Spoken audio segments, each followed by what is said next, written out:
It's been a little over a month since the election, and by now we should hope that Republicans have agonizingly passed through the 5 stages of grief and finally reached acceptance.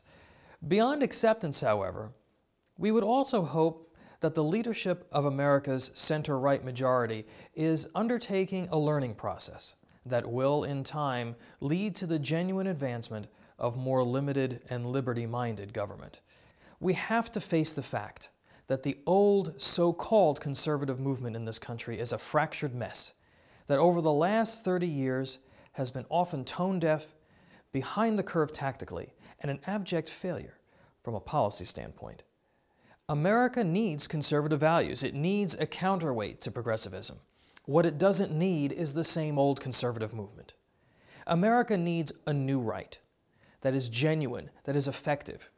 The new right believes that politics is about addition and multiplication, not about division and subtraction. It cares less about political labels and more about the common values that bind the majority of Americans. The movement leads with ideas, not party institutions or personalities. This new conservative movement doesn't believe that government is intrinsically bad, just fundamentally inefficient, prone to abusing the taxpayer, and left unchecked, an impediment to economic prosperity. The new right sees opportunity for engagement everywhere with people of all backgrounds. From New York to the Deep South, and from New England to the Pacific Northwest, conservatives must believe that they have something to offer everyone.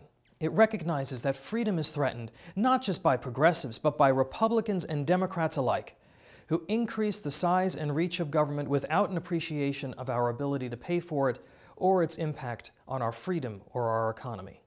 Conservatives need to be less D.C. Beltway and more Heartland, a little less Wall Street and a lot more Main Street.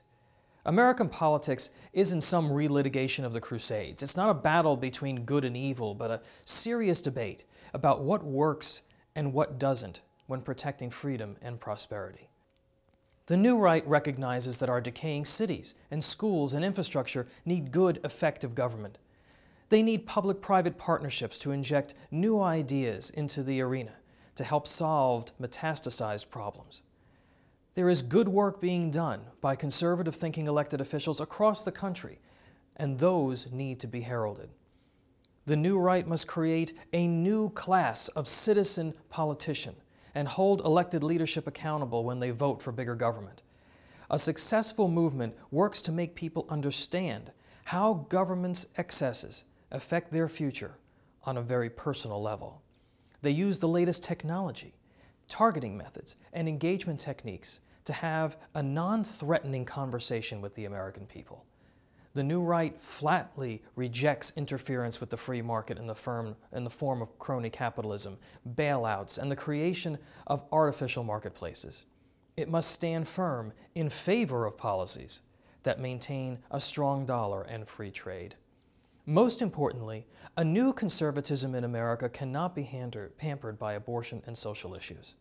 The new movement must understand, to its core, that increased debt, regulation, and taxation impact our freedom to the point where the very foundation of this society is threatened, including those important social issues.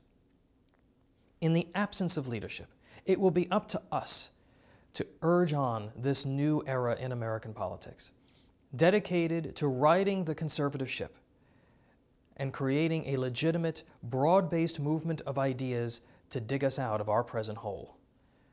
We are, after all, still the majority, and it can be done. Thank you for watching. Follow me on Twitter @TJ Basile and read my column in the opinion section of Forbes.com.